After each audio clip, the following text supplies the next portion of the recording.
नमस्कार दोस्तों, welcome back. आप देख रहे हैं coffee with Subir Jain and Ravindra Pancholi ji, हर रोज की तरह। लेकिन आज एक स्पेशल गेस्ट हैं ओडिशा से, बहुत ही सीनियर एक एडिटर भी हैं, मनोरंजन मिश्रा जी। सर, सबसे पहले आपका बहुत-बहुत धन्यवाद। जय श्री राम। नमस्कार। नमस्कार, जय श्री राम, जय भारत। जो ओडिशा में अभी जैसे इलेक्शंस का पूरा माहौल है, कुछ समझना चाहते हैं आपसे कि ओडिशा में हो क्या रहा है और जो ये सारा समीकरण बन रहा है ओबीसी मुसलमानों की तुष्टीकरण का, जो कांग्रेस ने सारे अपने कार्ड्स खोल दिए हैं, उसका कितना असर पड़ रहा है वहां पर, बीजेपी को कैसी सपोर्ट है, ये सारे ऊपर बात करने के लिए आपको इन्वाइट किया आज। तो सबसे पहले शुरू करते हैं सर, ओडिशा का जो पॉलिटिकल लैंडस्केप है, उसकी सिनेरियो क्या है, क्या पिक्चर दिखती है आपको वहां बैठकर? देखिए, for the last 24 years, 26 साल से यहाँ पे नवीन पटनायक जी का सरकार चल रहा है। ये बीजू जनता दल का सरकार है, एक रीजनल पार्टी है। जो रीजनल पार्टी का दबदबा 26 साल से चल रहा है उड़ीसा में। उड़ीसा में भारतीय जनता पार्टी नंबर 2 में है और कांग्रेस नंबर 3 में है। लेकिन बीजू जनता दल और भारतीय जनता पार्टी का अंदर काफी गैप है। बट ये बड़ा विचित्र स्थिति उड़ीसा में है। बीजू जनता दल got massive landslide victory in the last election, in the 2019 election. But after election scenario changed. मतलब इतने बड़ा ताकत है, जनता की ताकत बीजू जनता दल का साथ है, लेकिन नवीन Patnaik ji supporting Bharatiya Janata party and Narendra Modi in every step from 2019 two 2024। जब भी मदद का जरूरत पड़ा, नवीन पटनायक जी ने नरेंद्र मोदी जी को सपोर्ट दे दी। तो ये स्थिति ये है, before the election process started क्या हुआ उड़ीसा में? उड़ीसा में ये चर्चा मीडिया में हुआ और अमित शाह जी क्लैरिफिकेशन भी दिए थे।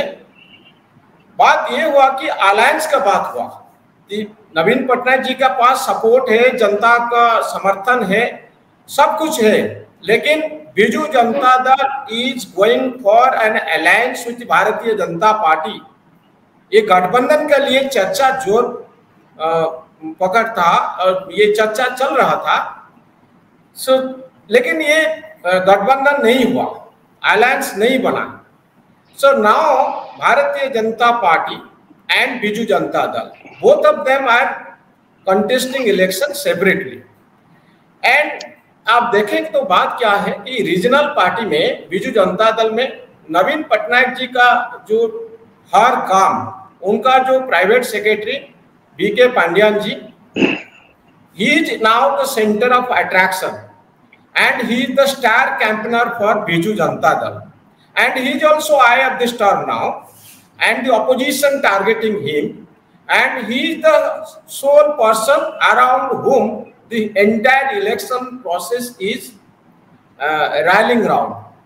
बात ये है कि उड़ीसा में नैरेटिव चल रहा है कि उड़ीसा की अस्मिता की बात ऑपोजिशन भारतीय जनता पार्टी उछाल रहा है। अस्मिता मतलब ये सेल्फ रेस्पेक्ट का बात है, उड़ीसा का सम्मान है। Mr BK Pandyan belongs to Tamil Nadu cadre IAS officer.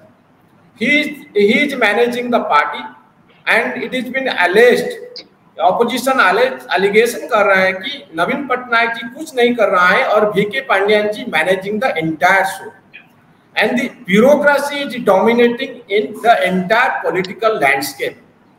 सो ये बात चल रहा है, लेकिन ये बीजू जनता दल के पास और कुछ इतना बहुत सारा मुद्दा है इलेक्शन लड़ने के लिए।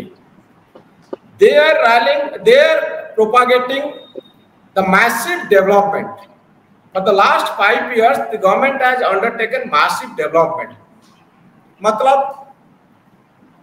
उड़ीसा का जो स्कूल है ना, वो रेनोवेशन प्रोसेस, ये गवर्नमेंट का बड़ा उपलब्धि है। बहुत सारे स्कूल हैं जहां पे रेनोवेशन किया गया है, स्मार्ट क्लासरूम बन गया है।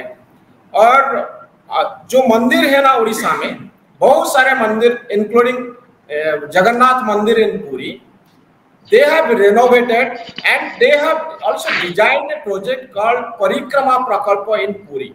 Parikrama Prakalpa mein 75 meters adjacent to the temple, main temple. 75 meters. Oh, is 75 meter is now clean. I mean, you can go around the temple.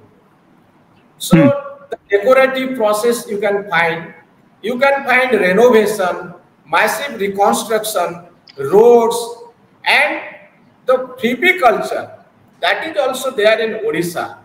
I mean, before the election, सरकार ने सब वर्ग को तुष्टिकरण करने के लिए, I mean to satisfy all the sections of people, government had planned for everybody, those who really matter in democracy, those who really vote in democracy. They had designed many plans, massive plans were announced. So आज का दिन में स्थिति ये है कि बीजू जनता दल का पास जनता का समर्थन है, लेकिन हवा नहीं है ओडिशा में. There is no wave in Odisha. You don't find that people are not discussing about what is going to happen. It's a foregone conclusion. मतलब नतीजा आ गए हैं कि बीजू जनता दल आ रहे हैं. भारतीय Janata party is the challenger. But we don't know if there will be a silent movement inside Odisha. मतलब लोगों का मन में क्या चल रहा है ये एक मिस्टीरियस फैक्टर है. लेकिन for the last 5 elections we have been seeing that Navin Patnaik is getting victorious in every successive elections. So right now the Modi factor is there. Bharatiya Janata Party local unity is aggressive, but Narendra Modi ji and Amit Shah ji, it's perceived and it's discussed that they have soft corner for Navin Patnaik, and this is the political scenario in Odisha. Okay. Sir ऐसा हमने बीच में सुना था कि पांडियन जी BJP में जाने वाले हैं. बीच में काफी अफवाह उड़ी थी कि BK Pandian is joining BJP also. ये कहां तक सच्चाई है? He is the staunch supporter of Navin Patnaik. So इस तो पॉलिटिक्स में बात चलेगा तो अफवाह तो ये रूमर तो होगा ना. लेकिन उनका मन में क्या है, आपका मन में क्या है, this is not a political subject right now. What is on the subject, what is on the surface? हमारा सामने क्या है? हमारा सामने ये है कि Naveen Patnaik and BK Pandian is managing the whole show and he is also heading the flagship project of the government that is called Navin Odisha and 5T. So 5T is the governing principle by which the entire government is running. So BK Pandyan is heading 2 flagship programs. Virtually he is controlling bureaucracy. Virtually he is controlling politics. And politics is rallying around Mr. BK Pandyan. Entire political discourse Mr BK Pandyan को लेके ओडिशा में चल रहा है. इसीलिए BJP ने ओडिशा अस्मिता का बात बोल रहे हैं. आत्मसम्मान, pride of Odisha, that is the slogan given by भारतीय Janata party at this stage. जैसे एनटीआर ने तेलुगु बिड्डा वाला कार्ड खेला था तेलंगाना में, मतलब अनडिवाइडेड आंध्र प्रदेश में, यस सेम कार्ड अभी बीजेपी खेल रही है. ये ओडिशा में ऐसा स्थिति है. और राष्ट्रपति मुर्मू का कितना असर हुआ? द्रौपदी मुर्मू को राष्ट्रपति बनाया है, उसका कितना फर्क ओडिशा में पड़ेगा? ओडिशा की है वो तो.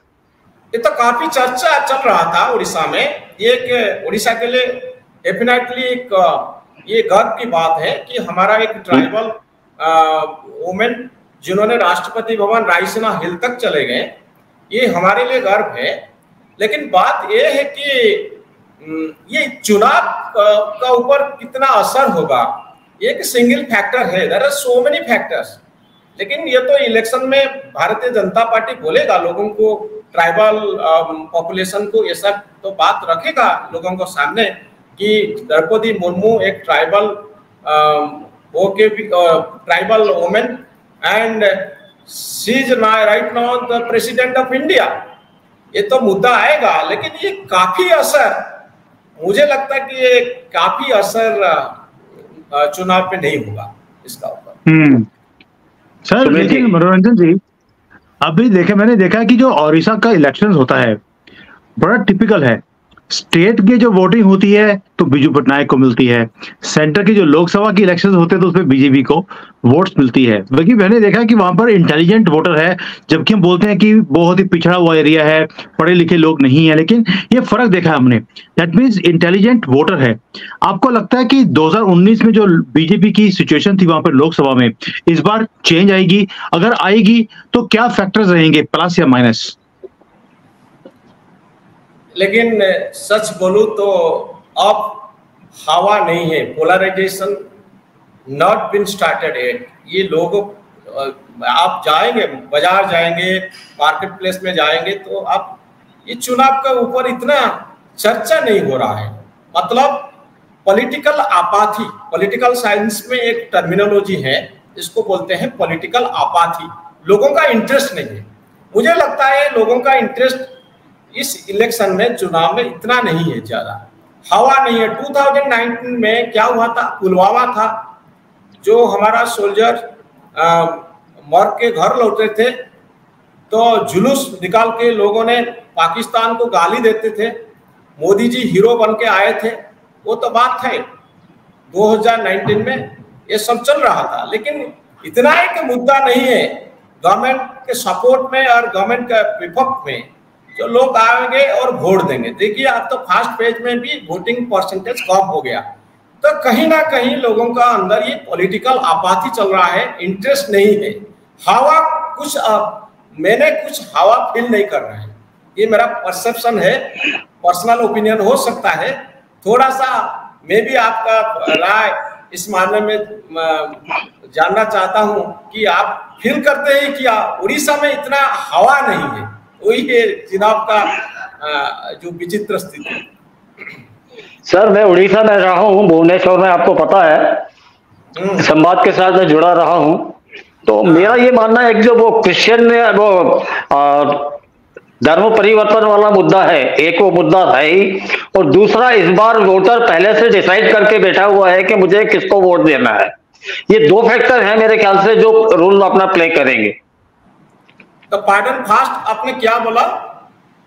मैंने ये बोला कि एक तो जो कन्वर्शन हो रहा है क्रिश्चियनिटी में, एक वो मुद्दा हो सकता है। दूसरा वोटर पहले से डिसाइड करके बैठा है कि मुझे किसको वोट देना है। इस बार वोटर बहुत वोकल नहीं है। कहीं भी जाइए, मैं यहाँ भी घूमता हूँ, दूसरे स्टेट में भी घूमता हूँ, राजस्थान घूमकर आया हूँ, तो लोगों ने मन में ठान रखा है कि हमको किसको वोट देना है, वोकल नहीं है। लोगों ने, ये हो सकता है, लेकिन वो कन्वर्शन मामला for the last 10 years Modi ji Delhi में है, कन्वर्शन का बात नहीं चल रहा है। ये मेन स्ट्रीम पॉलिटिकल डिस्कोर्स में नहीं है। ट्राइबल पॉकेट में ये मुद्दा चल रहा है, लेकिन कन्वर्शन काफी कम है उड़ीसा में। आजकल जो कन्वर्शन चल रहा था कम हो गया है। इतना ये हिंदुत्व का बात चल रहा है, नरेंद्र मोदी प्राइम मिनिस्टर है, भारतीय Janata party for the last 10 years शासन में है, तो इस टाइम पे कन्वर्शन तो एक काफी मुश्किल चीज है। सो ये, लेकिन हमारा जो कंधमाल है ना, वहां पे तो कन्वर्शन का मुद्दा है। कन्वर्शन को लेके जो मुद्दा चल रहा था वो तो अंदर में है, ये बात सही है, अंदर में है, लेकिन ये political, main stream political discourse में नहीं है। कोई पार्टी इस मुद्दा को नहीं उछालते आजकल। ये जो लाभार्थी है ना, मोदी जी का और नवीन पटनायक जी का, वो लाभार्थी डिसाइड करेंगे कि किसको वोट देना है और कैसे देना है। वो जो नैरेटिव मैंने आपको बोला, मिस्टर वेके पांडियन, वो जो डेवलपमेंट कर रहे हैं उड़ीसा में, 5G चल रहा है, दूसरा चीज है नवीन उड़ीसा चल रहा है, रेनोवेशन प्रोसेस चल रहा है, टेम्पल जो रेनोवेट हुआ है, ये सब मुद्दा बन के आएगा। और जो SAG है ना उड़ीसा में, 70 लाख वुमेन, ये 70 लाख वुमेन वो एक बड़ा वोट बैंक है उड़ीसा में। आप मोदी जी बोल रहे हैं लखपति दीदी, उड़ीसा में SAG 70 लाख नवीन पटनायक जी और बीजू जनता दल को समर्थन कर रहे हैं। सो वो 70 lakh women they are the deciding factor. So देखना ये है कि जो चुनाव आ रहे हैं, इस भारतीय जनता पार्टी डेट कर पाएगा कि वोट बैंक में। एक बड़ा चैलेंज है भारतीय जनता पार्टी के लिए। सर इस बार पुरी से संबित पात्रा जीत पाएंगे कि नहीं? सच बोलूं तो उनका स्थिति अच्छा है आज के दिन में। 2019 में क्या हुआ था, वो 10,000 वोट में चुनाव हार गए थे। बहुत कम मार्जिन से हारा था। हाँ। कम मार्जिन से वो हारे थे, लेकिन इस बार उनका स्थिति अच्छा है और मोदी जी का प्रोग्राम भी है वहां पे पुरी में शायद, तो इस स्थिति बदलेगा। लेकिन ये 5 साल में संबित पात्र जी ने, आप तो नेशनल टेलीविजन में हर दिन उनको मतलब ये 2019 पहले देख रहे थे, लेकिन 2019 और 25 बीच में क्या हुआ, उन्होंने काम कर लिए पुरी में पार्लियामेंट्री कॉन्स्टिट्यूएंसी में। आप ये दिल्ली छोड़ के ये पुरी का अंदर ये घूम रहे थे। सो नेशनल टेलीविजन में कम दिखाई देते संबित पात्र जी को। सो उन्होंने ये अच्छा काम किया। शायद उन्होंने एक मैनिफेस्टो भी रिलीज किए, वो व्हाइट पेपर रिलीज किए। मैंने चुनाव नहीं जीता था, लेकिन मेरा पास ये सब चीज है, आप लोग देखना चाहिए कि मैंने क्या किया पुरी के लिए। ऐसा है कि वो व्हाइट पेपर निकल के वो प्रेस के सामने दिए थे। अच्छा, मतलब उन्होंने स्मृति ईरानी के पैटर्न पे काम किया है कि अमेठी हारने के बाद भी वो 5 साल वहां लगी रही और फिर उसको राहुल गांधी को हरा के आई। देखिए, this time around the situation is changing and I think the silent voters they will definitely play key role in the entire election process। Silent voter का बात चल रहा है। बीजेपी के लिए ये चैलेंज है कि हिंदुत्व का मुद्दा 2014-2019 में था, क्या 2024 में ये मुद्दा चलेगा कि नहीं। हिंदी बेल्ट में ऐसा हुआ है कि राम मंदिर एक बड़ा इशू है और मोदी जी ने राम मंदिर कंस्ट्रक्शन किए और प्राण प्रतिष्ठा हुआ, ये सब एक बड़ा मुद्दा है, लोगों का मन में है, हिंदी बेल्ट में है। और आप जो बात कर रहे हैं, इस बात सही हो सकता है, क्योंकि उत्तर प्रदेश तो जोगी जी का चीफ मिनिस्टरशिप में चल रहा है, वहाँ पे हिंदुत्व का जो स्लोगन काम कर रहे हैं, और इसीलिए राहुल गांधी जी के लिए ये चैलेंज है। लेकिन बात जो south part of India, the eastern part of India, I think BJP के लिए एक चैलेंज है। ममता बनर्जी और नवीन पटनायक ईस्टर्न इंडिया में एक चैलेंज बनकर आ रहे हैं। लेकिन नवीन पटनायक जी को हमने देखा है 2014-2019 में क्या हुआ।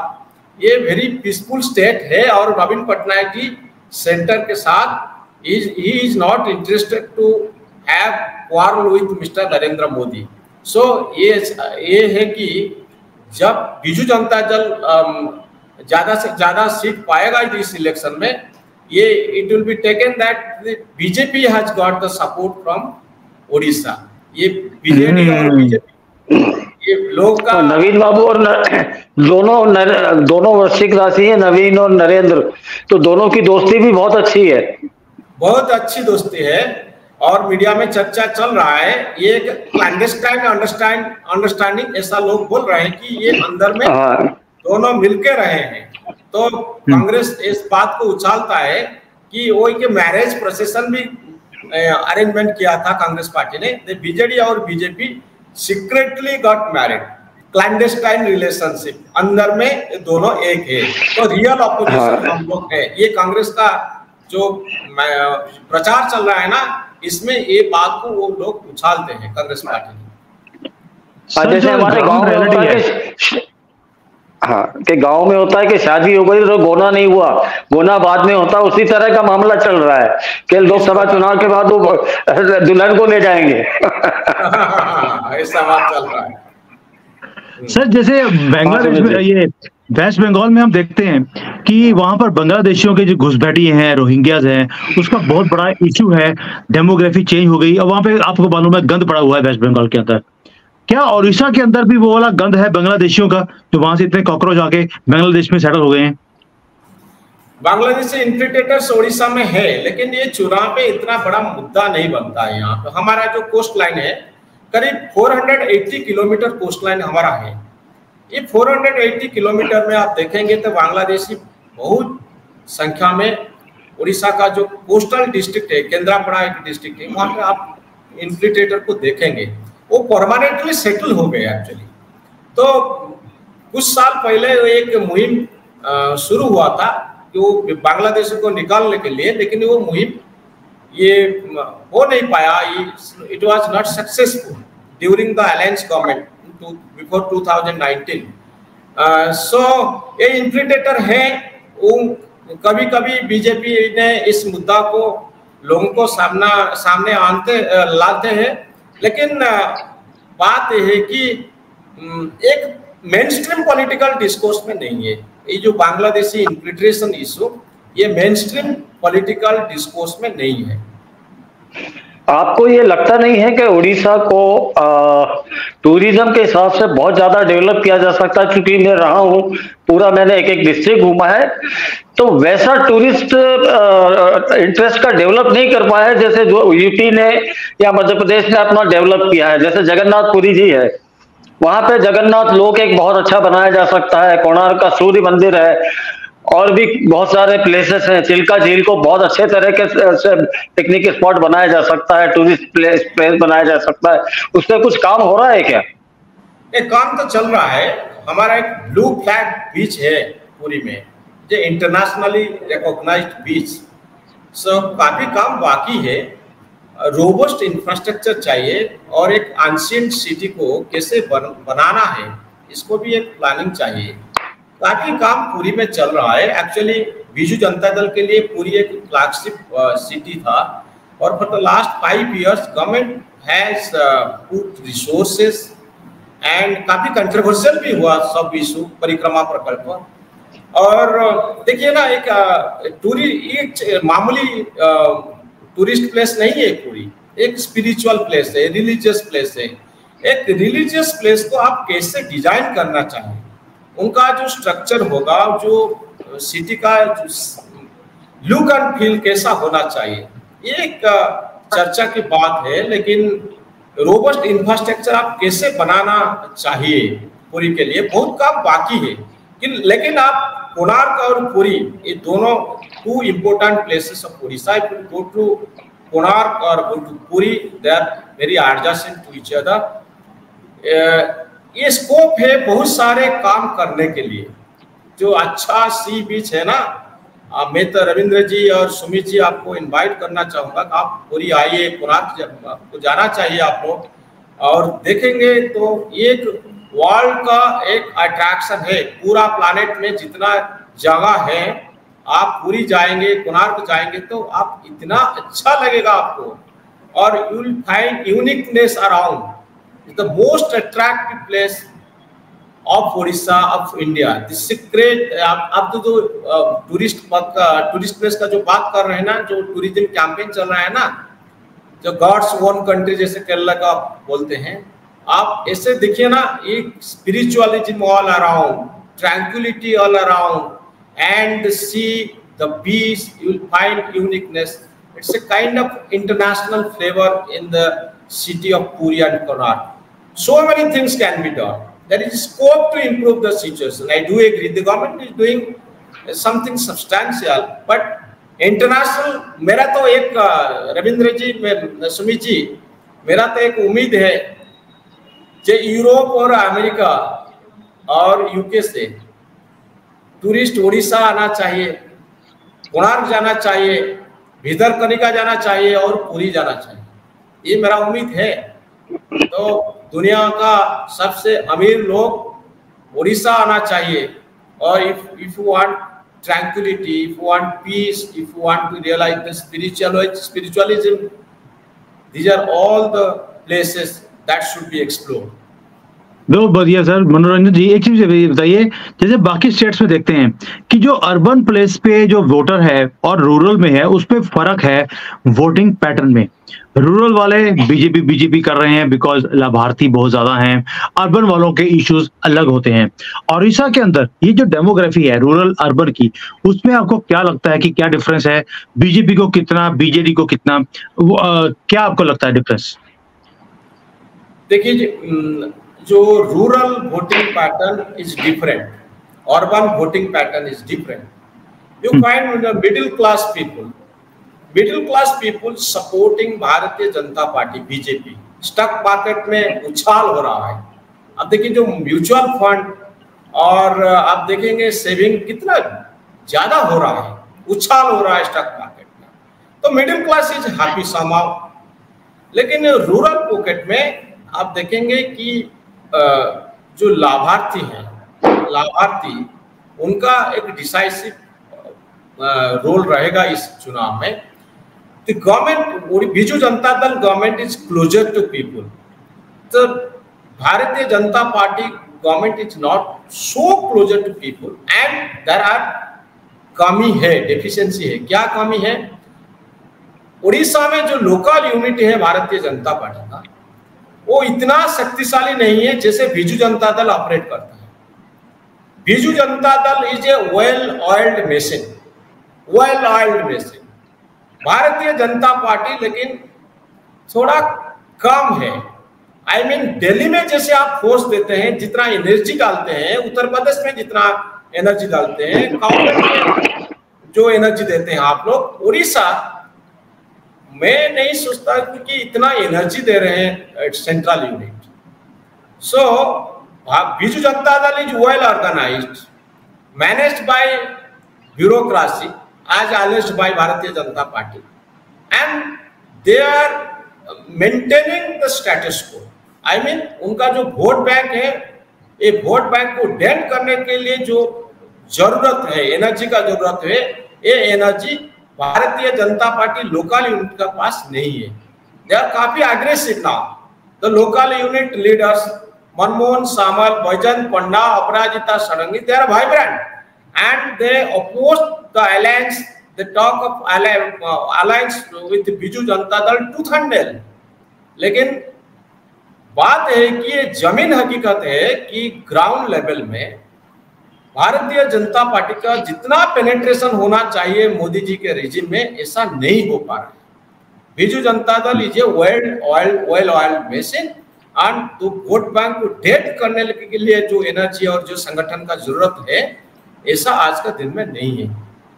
आई डोंट नो, किसी को भी पता नहीं है। कोई वेव आएगा, ये जनमत का ऊपर असर आएगा, वोटिंग पैटर्न में चेंज हो जाएगा, ये तो हो सकता है, ये आकस्मिक चीज हो पाएगा।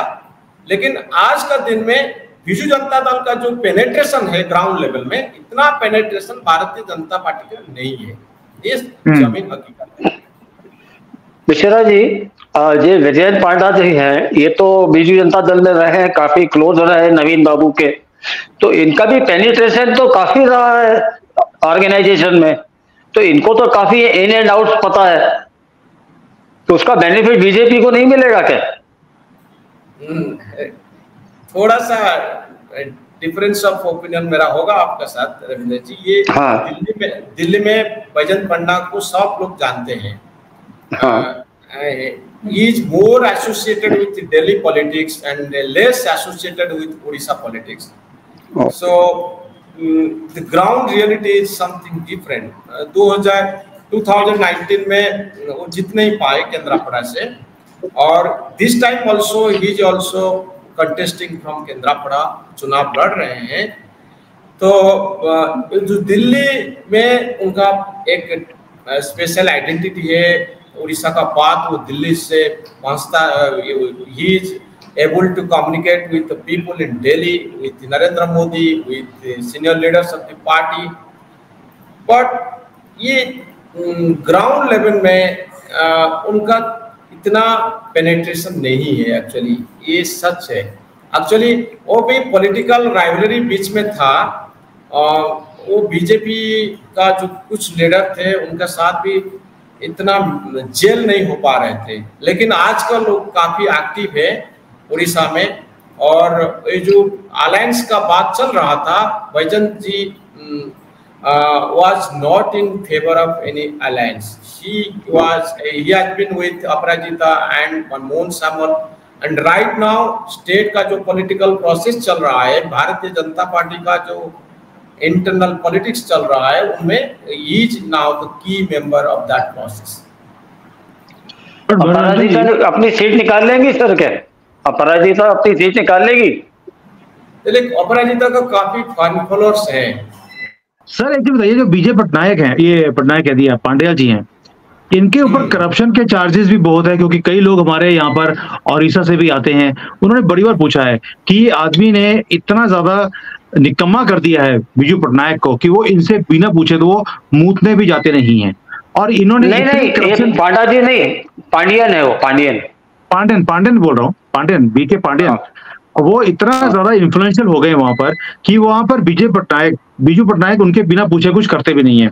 और करप्शन के भी चार्जेस बहुत ज्यादा इनके ऊपर चार्जेस भी हैं करप्शन के, और प्रॉपर्टीज बना लिया, ये कर लिया, वो कर लिया। क्या कोई सच्चाई है इसके पीछे, और क्या इसका असर होता है वोटिंग के ऊपर?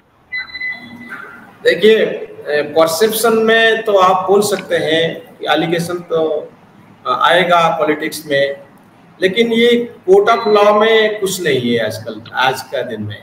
और पुलिस स्टेशन में भी एक भी एफआईआर नहीं है उनका खिलाफ। So how can we tell that he is the corrupt person? So ये देख के पॉलिटिक्स में हो जाएगा, लेकिन उनको जो पॉलिटिकल जो करप्शन को ऊपर लाने के लिए जो प्रोसेस का जरूरत है, वो प्रोसेस है क्या उड़ीसा में? वो प्रोसेस नहीं है, उनका खिलाफ एक भी एफआईआर नहीं है, एक भी इंक्वायरी नहीं है। तो भारतीय जनता पार्टी और बीजेडी का बीच में अंदर से क्लैंडस्टाइन अंडरस्टैंडिंग है। तो हर स्टेट में ईडी और सीबीआई रेड हो रहा है, लेकिन उड़ीसा में तो कुछ नहीं हुआ। आजकल ईडी और सीबीआई कभी वीके पांड्यन और नवीन पटनायक जी और उनका जो मिनिस्टर से, किसी को तो इंक्वायरी, किसी के खिलाफ तो कोई एक भी सबूत बाय इन्वेस्टिगेशन कभी नहीं हुआ लास्ट 10 इयर्स में। तो कैसे आप बोलेंगे कि VK Pandian is a corrupt person? So ये जो प्रोसेस चलना चाहिए, ये सब बातों में हवा में चल रहा है। तो हवा में जो बात चल रहा है, इसका ऊपर टिप्पणी करना जरूरत नहीं। तो है कुछ तो आपको आइए ना, इसको कोर्ट में जाना चाहिए, सीबीआई से इंक्वायरी होना चाहिए, ईडी होना चाहिए। इस चीज तो कुछ नहीं है, तो कैसे बोलेंगे? तो फालतू में इस ऊपर में कमेंट करने से तो क्या लाभ? I agree with you. Political narrative चल रहा है, पॉलिटिकल नैरेटिव तो चलेगा, परसेप्शन बैटल में पॉलिटिक्स चलता है। तो आपका खिलाफ कोई देख सकते हैं, लेकिन मैं एलिगेशन करूंगा पॉलिटिक्स में, इलेक्शन टाइम में, चुनाव के टाइम में आएगा। लोग we should leave it to people to judge whether the corruption, although there is no corruption charge, whether people perceive him good or bad, corrupt or non corrupt, ये perception battle में हम इंतजार करना चाहिए जून 4 तक। तो क्या आ रहा है नतीजा? चलिए आप बता दीजिए नतीजा क्या आएगा 4 जून को उड़ीसा से? देखिए, political astrology is a difficult subject, so we should not be astrologer in politics actually। नहीं, पर आप क्योंकि वही फील्ड में है, तो थोड़ा बहुत तो आपको अनुमान होगा कि इतना होना चाहिए। बात है कि उड़ीसा में पोलराइजेशन प्रोसेस अभी तक शुरू नहीं हुए, और मोदी जी का एक भी मीटिंग नहीं हुआ अभी तक। आज नवीन पटनायक जी ने शुभारंभ किए, उनका प्रचार था। तो थोड़ा सा टाइम दीजिए, ये परसेप्शन आएगा, वोटिंग लोगों का जो मन में है, जो कुछ मन में है वो निकल के ऊपर आएगा, चर्चा होगा, किसको वोट देना चाहिए, एक परसेप्शन तय हो जाएगा कि किसके लिए वोट जाना चाहिए। आज उड़ीसा में आप किसी को वोट का बात पूछेंगे तो इतना एक सीरियस ओपिनियन आपको नहीं मिलेगा। People on the street, they are least bothered about elections. So election is confined to few people only. So ये 10-15 दिन एक सप्ताह का अंदर 1 वीक का अंदर ये सब बात हो जाएगा और एक क्लियर पिक्चर इमर्ज करेगा। सर्वे रिपोर्ट तो सभी पार्टी का है, भारतीय जनता पार्टी का है, बीजू जनता दल का है और कांग्रेस का भी है। सर्वे अपने अपने तरीके से हो रहा है, तो we should not believe any single survey that is. लेकिन आप मुझे थोड़ा सा अनुमान करने के लिए जो बोल रहे हैं, मेरा एक मानना है कि Biju Janata Dal will do well in assembly poll and in Lok Sabha poll. Bharatiya Janata party will perform better. ये हो पाएगा, ये संभव है। वेस्टर्न पार्ट में भारतीय जनता पार्टी का दबदबा है, वहां से धर्मेंद्र प्रधान इलेक्शन कंटेस्ट कर रहे हैं और बीजू जनता दल उनका जो heavy weight leader Pranav Prakash Das ji को वहां पे भेजे हैं और वहां पे रियल बैटल चल रहा है। वेस्टर्न उड़ीसा में 2 लीडर हैं, important leader. One is mister Dharmendra Pradhan, another is mister Pranab Prakash Das. So वहां से तो रियल पॉलिटिक्स वहां पे चल रहा है। बाकी जगह में आप देखेंगे रूरल बेल्ट में बीजू जनता दल का दबदबा है और ये हो सकता है कि बीजू जनता दल का कुछ सीट कम हो सकता है, लेकिन वो पूरा पावर से नवीन पटनायक विल बी लूजिंग, ऐसा बात उड़ीसा में नहीं चल रहा है। नहीं, लोकसभा में बीजेपी आगे रहेगी, ये तो पक्की बात है, क्योंकि धर्मेंद्र प्रधान बहुत अच्छे इलेक्शन मैनेजर हैं। लोकसभा में बीजेपी का स्थिति अच्छा जी, वो तो है, उनका ट्रैक रिकॉर्ड अच्छा है। उत्तर प्रदेश जैसा स्टेट का दायित्व था, वो तो काफी स्टेट में प्रभारी थे, तो उनका काफी एक्सपीरियंस है। सर एक आखिरी क्वेश्चन पूछता हूँ आपसे कि हम लोग पूरे भारत की जो पॉलिटिक्स है उसको हम सोशल मीडिया पे देखते हैं, कोई पोस्टर आ गया, कभी कुछ आ गया, और इस सब में सोशल मीडिया के ऊपर क्या चल रहा है आज की डेट में? वही दूसरा पार्ट में जो कुछ चल रहा है उड़ीसा में ऐसा है, वार रूम है, बीजेपी का है, बीजेपी को अटैक करते हैं। नवीन पटनायक और बीके पांडियन को लेके काफी चर्चा हो रहा है। बीजेपी का आईटी सेल बीके पांडियन को अटैक करता है और बीजेपी जनता दल भी काउंटर में भारतीय जनता पार्टी को अटैक कर रहा है, ऐसा चल रहा है। और the real election is on social media, on Facebook, on YouTube, on WhatsApp. They are the key instruments, the tools, the major tools of election. और कांग्रेस की स्थिति कैसी है सर? कांग्रेस का स्थिति बहुत खराब है actually. They got 9 seats in the assembly and 1 in the Lok Sabha. So आज का दिन में आप देखेंगे उनका काफी लीडर पार्टी छोड़ के दूसरा पार्टी में ज्वाइन कर लिए और जो मनोबल इतना अच्छा नहीं है लोग कांग्रेस कर्मी का, और काफी हल्ला बुल्ला चल रहा है टिकट डिस्ट्रीब्यूशन को लेके।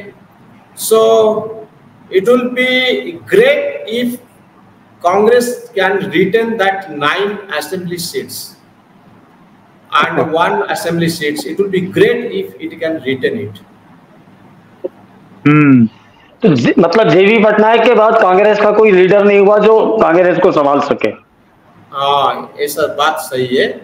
Congress has lost its importance and it is and there is no hope for them actually. If there will be a structural change, then definitely it will emerge as the real force. And Congress के लिए बहुत scope है उड़ीसा में, क्योंकि real opposition कोई नहीं है उड़ीसा में। The place is vacant and anybody can try and Congress has the potentialities to try. Sir potential तो ऊपर वाले में होना चाहिए, जो टॉप पे चला रहा है उन्हीं के अंदर पोटेंशियल नहीं है तो बीजे पोटेंशियल कहाँ से होगा?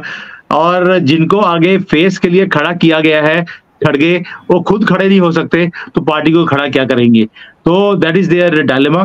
चलिए सर, आज आपने पूरा ओडिशा का एक नक्शा समझा दिया हमें कि वहां पर पॉलिटिकल सिनेरियो क्या है, सोशल मीडिया पे क्या चल रहा है, जो पावर सर्कल्स हैं वो कहाँ से आते हैं, बीजेपी का रोल क्या है, क्या स्टैंडिंग है, कांग्रेस कहाँ खड़ी है, आगे फ्यूचर में ग्रोथ की अपॉर्चुनिटीज कौन सी हैं, टूरिज्म में स्कोप है, पैसा बनाने का नजरिया है जो क्रिएट हो सकता है। सर मनोरंजन जी, जैसे आपने एक्सप्लेन किया है, मुझे नहीं लगता किसी और पैनलिस्ट ने कभी भी ऐसे एक अपने स्टेट के ऊपर इतनी डेप्थ में कभी भी हमें नॉलेज दिया हो। ऐसे लग रहा था कि हम ओडिशा में बैठकर ही ओडिशा का मजा ले रहे हैं। So thank you so much. आपका नाम भी मनोरंजन है और आपने मनोरंजन भी पूरा किया है हमारा। Thank you so much for joining today. और so kind of you, I beg apology for my bad Hindi. मैं इतना अच्छा नहीं हूँ। नहीं, it was good, it was good. So thank you sir. Thank you. जय श्री राम, जय भारत। जय Shri Ram sir. Thank you. Jai. Hi there. If you liked the video, please don't forget to smash the like button, subscribe to our channel, and activate the bell icon so that you receive all notifications whenever we upload a new video. Thanks for watching.